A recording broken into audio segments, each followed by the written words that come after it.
dream. Janelle hadn't thought anything of it at first. That's why she didn't tell Rick. She just didn't think it was important. Yet as the dream began to repeat itself night after night, it had seemed distinctly odd. It was difficult, though, telling Rick.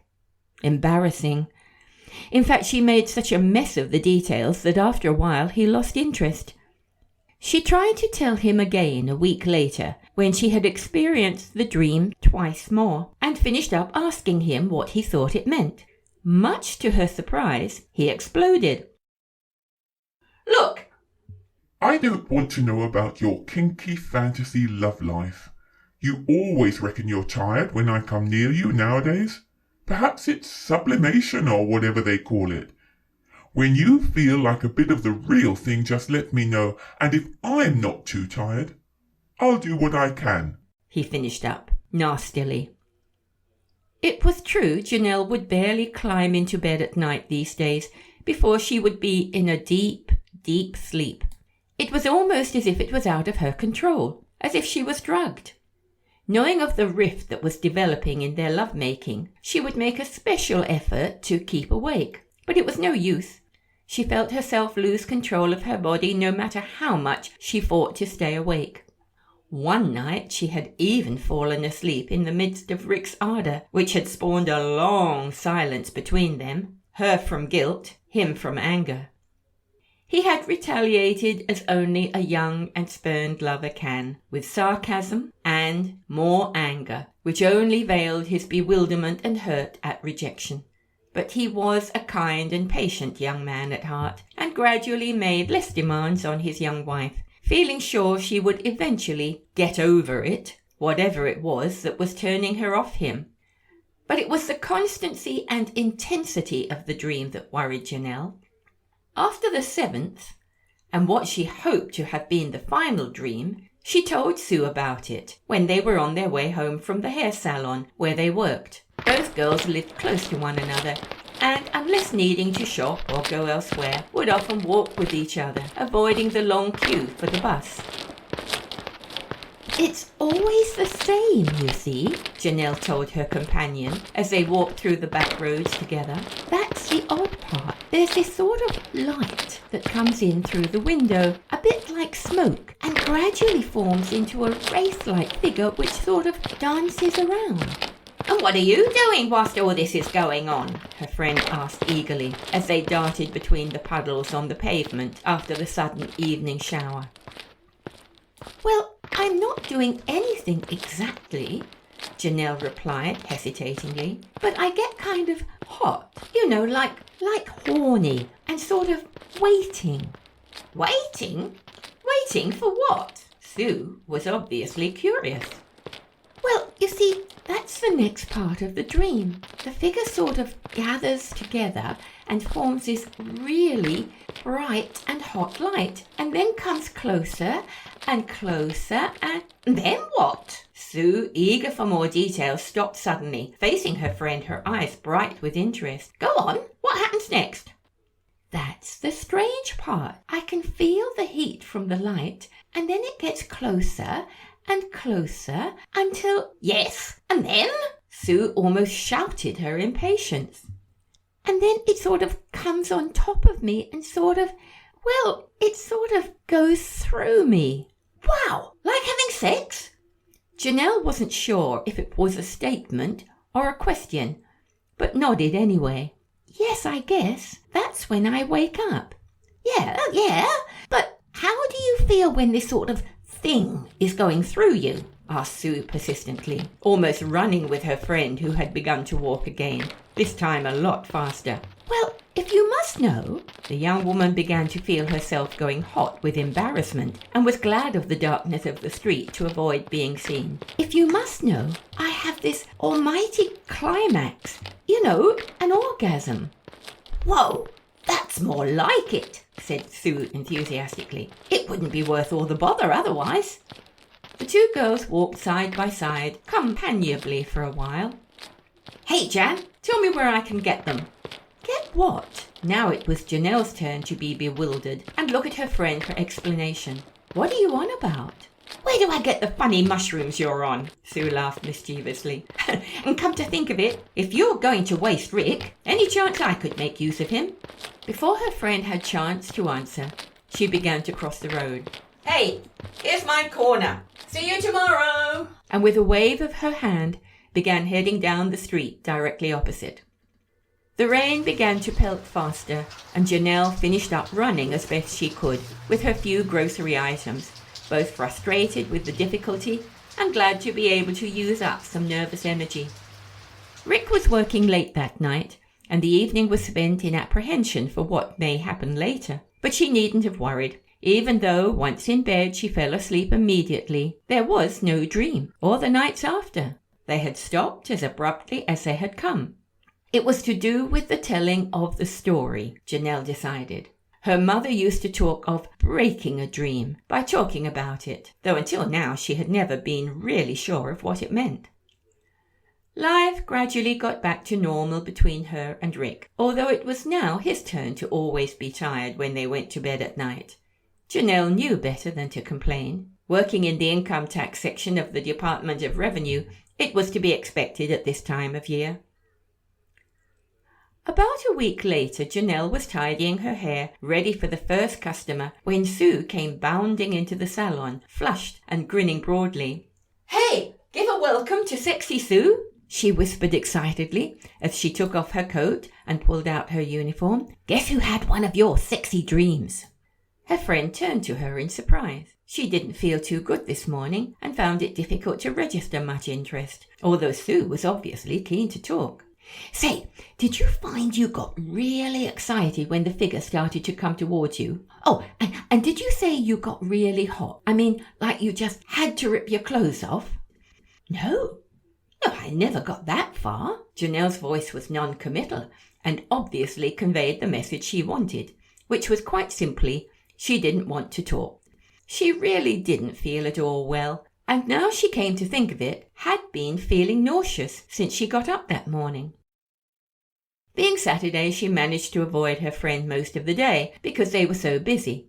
They finished at noon, which meant that she could take the bus without having to wait too long. When she finally got home, she saw that Rick had done the few chores necessary to keep the flat neat and clean and was watching the sports program on television. She told him that she didn't feel like lunch and excused herself to lie down on the bed. She didn't actually vomit, but all afternoon felt truly sick and weak. In fact, the condition continued all weekend, and she thought she might have to ring in sick on Monday. But on Monday morning she felt much better, and other than having to listen to Sue's minute-by-minute description of her new dreams, the day didn't pass too badly. When she got home, she decided to carry on with the decorating project she had started a few weeks earlier, before the dream sequences actually, and getting out her sewing machine for the first time in months, continued on making new curtains and cushions. Janelle loved sewing and took keen interest in doing little things about the apartment to make it homely. She became quite intrigued for a few days, using up the evenings when Rick was working quite late. But then the sickness started up again, and this time she decided to seek medical advice. Fortunately, her doctor was able to see her the next afternoon, which was her day off. Resting up in the waiting room, she began to feel a bit of a fraud and was tempted to cancel out, but on reflection thought it was about time she had a check-up. Dr. Webb was a family doctor who had known Janelle since she had been a baby, and she always found it easy to talk to him. She explained her symptoms, fully expecting him to tell her she was a bit run down and simply needed a tonic, when in fact he began to smile at her in an odd sort of way. "Janelle, I'll give you an examination, of course, but what you've described are classic symptoms, and I'm surprised you haven't worked it out for yourself." The young woman stared at the medic with surprise. "What do you mean, classic symptoms? Classic for what? And what's so funny?" "My dear, you've been married for over a year now. I would think it fairly obvious. Have you not considered you might be pregnant?" No, Janelle had not considered it. Not for a moment. Apart from anything else, she had been living with Rick a good many years before they'd got married, and had always been on the pill. Her periods were quite regular, and for another thing, she hesitated a moment before telling the old man, she and Rick hadn't made love in quite a while. The doctor listened seriously and then, clearing his throat, said, Well, of course, that puts a different complexion on things. I'll give you an examination now, but it might be a good idea if we run some tests as well. It never hurts to have a second opinion. The doctor had delivered his remark in an offhand manner, and as predicted, gave his client a prescription for an iron tonic, which he did not have much faith in, but thought it would avert his young patient's alarm. He did well, as when Janelle left the surgery she was quite relaxed and simply of the opinion that as she couldn't possibly be pregnant, there must be some other explanation, and having faith in the medical profession, felt sure this would not only be found, but fixed up quickly. The next day being Thursday, she felt quite relaxed, even though she knew it was going to be a long and tiring day. She was glad to see Sue, but was quickly aware that something was wrong with her friend. Very wrong, in fact. Sue was silent and morose all morning, a fact noted by Millie Davis, the owner. Millie had worked hard to get her salon a good reputation for professional service and friendly courtesy, and had chosen her staff carefully for both attributes. Knowing that women like to have a little chat or gossip whilst being pampered at the hairdressers, she encouraged the girls to talk with their customers while working. Usually she had no trouble with Sue, but today it was hard to get even the slightest smile. Try and find out what's wrong with her, she told Janelle, just before the lunch break. Go out back to the courtyard. You'll have a little privacy there. The young woman nodded in agreement. It was considered a privilege to be able to use the courtyard, which Millie had made attractive with potted palms and gaily tumbling hanging baskets. The two friends took steaming mugs of coffee and a packet of biscuits on a tray and sat down in the wintry sunshine. Having been friends for so long, Janelle simply asked Sue directly what was wrong, but the young girl took her time before answering. I went to the doctor yesterday, Jan. I felt fine, but you know what Mum is like, always insisting we go on regular checkups. Well, he found something. Her voice broke off into a sob. He thinks... I think, well, I know I can't be, but he thinks I'm pregnant. It's got to be something more serious, like cancer or something. The words tumbled out in a rush, and Sue collapsed in a heap of sobs. She jumped up suddenly and went running out of the courtyard into the salon. Janelle was in shock with the news, her mind in a whirl, desperately wanting to ask her friend questions, which may be best left unanswered. When she got back to the salon herself, Sue was busy with a customer, a forced smile on her face, apparently listening with great interest. Janelle's next customer was a middle-aged woman called Sonia, who lived a few doors up from her in Hyasinth Road. Although separated by nearly 20 years in age, Janelle liked her neighbour and found it easy to converse with her. Although worried about Sue, she could see from occasional glances in the mirror that her friend was working hard at composure and seemed to be much better. Millie fussed over all her customers and came up carrying a cup of tea. Here you are, Sonia. I guess you'll be needing that. Have you told the girls your news? Although a big woman, Sonia looked up shyly at Janelle across the mirror. Well, no. I feel a bit of a fool, an old biddy like me. Don't be silly, love. I know you're thrilled, and so you should be after all this time. What is it? Have you won the lottery? Janelle joined in the conversation, partly out of curiosity, and partly because it was expected of her. Oh, Janelle, I know a young woman like you wouldn't understand, but you see, we'd given up hope. After all, we've been married for 15 years and, I'm going to have a baby. Janelle's eyes flew to Sue's, who started suddenly. Both listened as the older woman went on talking. The silly thing is, I started having these weird dreams. Almost a premonition, I suppose. And suddenly here I am, expecting. And the crazy thing is, my sister, the one who lives across the road from me, she's pregnant too. The two friends gasped and almost instinctively ran towards one another in the middle of the room. Janelle found herself holding Sue's hand. Slowly, with deliberation, she turned to her customer and looked directly at her through the mirror. And did she have strange dreams too? She held her breath. Oh, that's an odd question, her customer replied with a slight smile. I don't know. I'll have to ask her. Do you think it means anything? I expect we're sort of passing on thought waves or something. The telephone rang, and unaware of any significance in what had been imparted, Millie went to answer it. Janelle and Sue were left with the customer, who by now had returned to flicking through the magazine in front of her. The two girls exchanged glances. After a moment, Sue shrugged her shoulders and went on with some of the chores of cleaning up. And as she returned to her styling, Janelle suddenly realized that she had not, in fact, told Sue her news about her own doctor's visit. It was crazy, just crazy. She had heard of girls living in close proximity beginning to ovulate together, and had cynically put such coincidences down to, well, nothing more than that. But to have so many women in the same locality pregnant at exactly the same time, and all having experienced such a strange dream, well, what does one think? The only logical explanation she could think of was that there was something in the drinking water that was making women fertile. It wasn't entirely impossible, was it?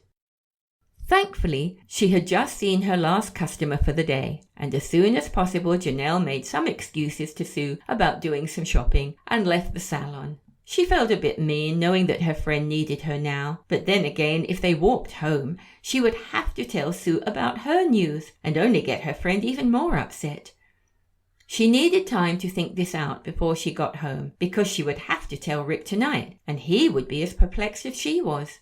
Or maybe even suspicious. Well, he could do his sums as well as she, and there was just no way she could be pregnant, any more than Sue actually, who had sworn she had not had sex for over 8 months. She hadn't had the doctor's tests back yet, but, well... Without a friend to chat to, walking home on her own seemed long and boring, and as the weather was particularly cold, Janelle thought she would favour the bus tonight, as she was sure there would be one along fairly soon. Going against her inclination, she stood in the queue behind a couple of shop girls, both of whom were chatting animatedly about a film they both wanted to see. As the conversation waned, one turned to the other, and in almost total disbelief, Janelle overheard what she said. "By the way, you know that strange dream you were telling me about last week? The one like I've been having? Well, I was like telling Mum last night, and guess what? She'd had some just like it, like before she got pregnant. I tell you, like, it's weird. Like, Mum still reckons she and Dad hadn't fooled around or anything since, well, like, Dad got his bad back. And Dad, well, he doesn't know whether to be proud that he's a spunk at his age or, like, being cuckolded in his own home, I think they call it." Both young girls giggled at this thought until she continued offhandedly. "My brother, he says it's an immaculate conception. But personally, I think it sounds more like aliens from outer space. What do you think?"